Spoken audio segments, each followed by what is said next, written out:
Hello, America, and to our friends around the world, greetings and welcome back. This is the next video in the coverage of the 7 micro expressions as documented by Dr. Paul Ekman, or the 7 universal expressions, rather.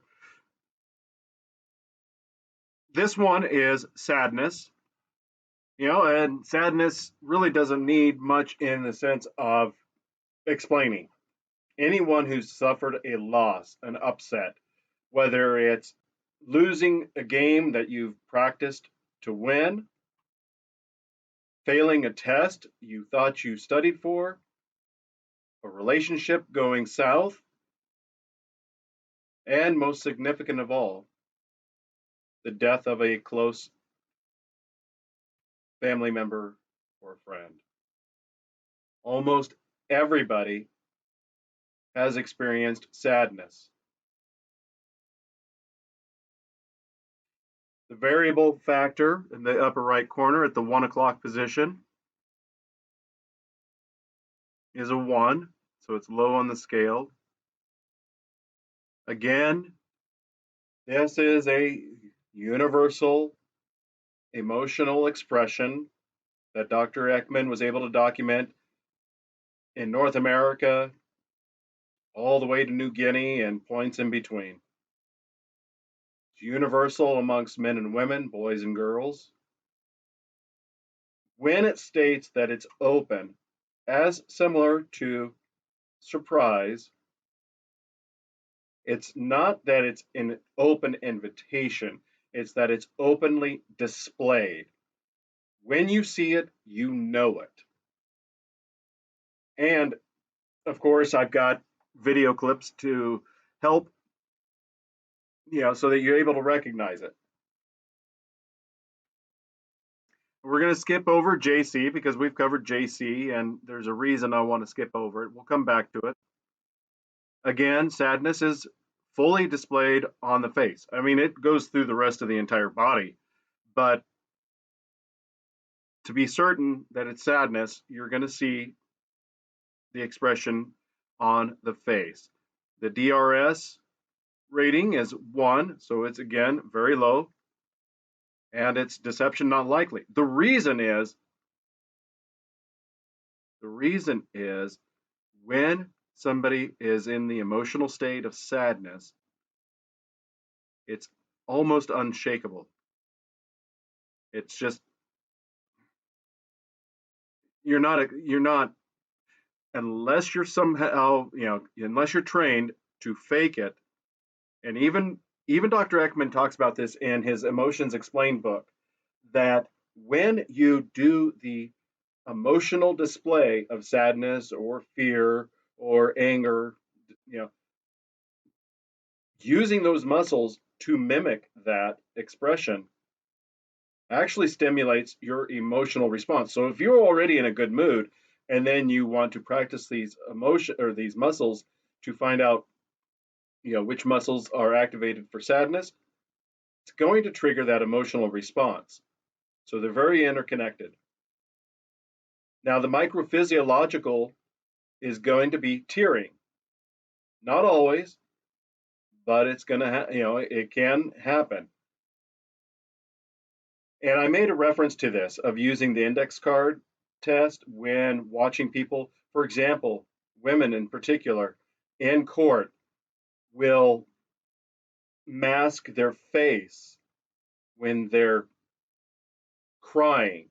And the reason they do that is they do not want their mouth to be exposed to show that they're smiling, the duper's delight.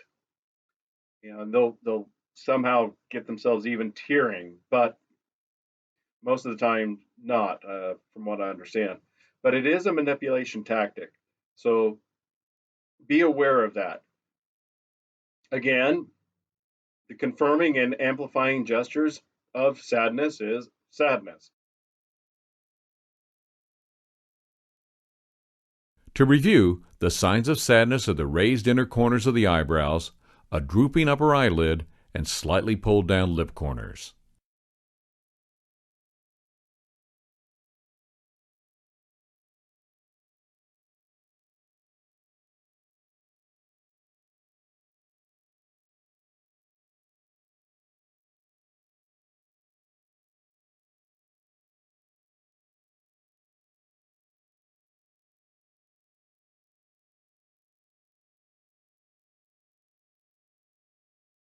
All right, the conflicting gesture is jaw clench. And if that wasn't evident already with the first video demonstrating sadness, let me emphasize with sadness, musculature expressions go slack. Jaw clench is an aggressive expression. A lot of the time it's associated with anger, but it's also, grit, determination, bearing down. But with sadness, it's sadness is despair, almost a feeling of giving up. So do recognize if you see indications of tensed muscles, in particular the jaw clench, that is a conflicting gesture and it demonstrates that the sadness expression is not likely to be genuine.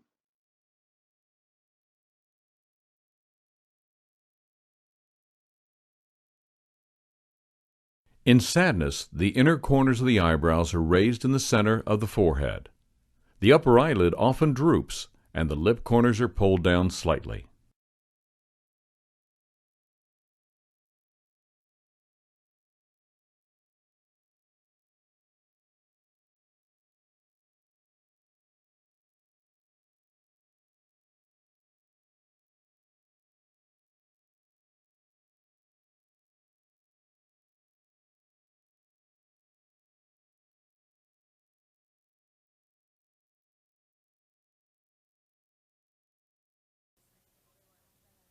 I do understand why they're having to do what they're doing.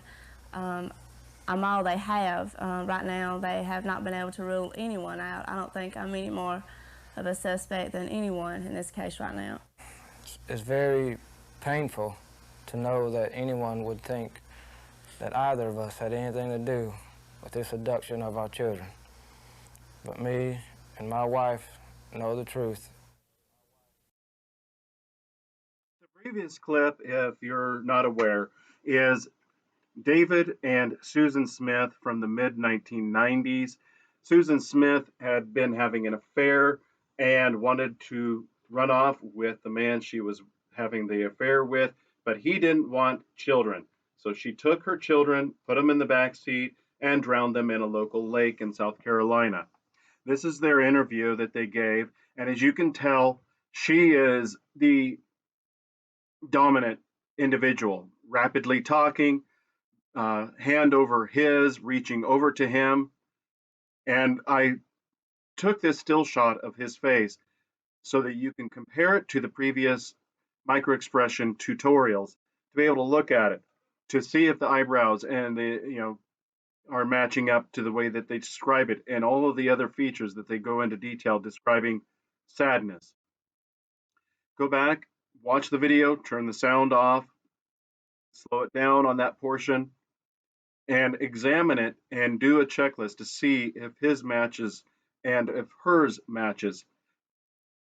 I This is my go-to that I often want to use to demonstrate the psychopathy, sociopathy of women.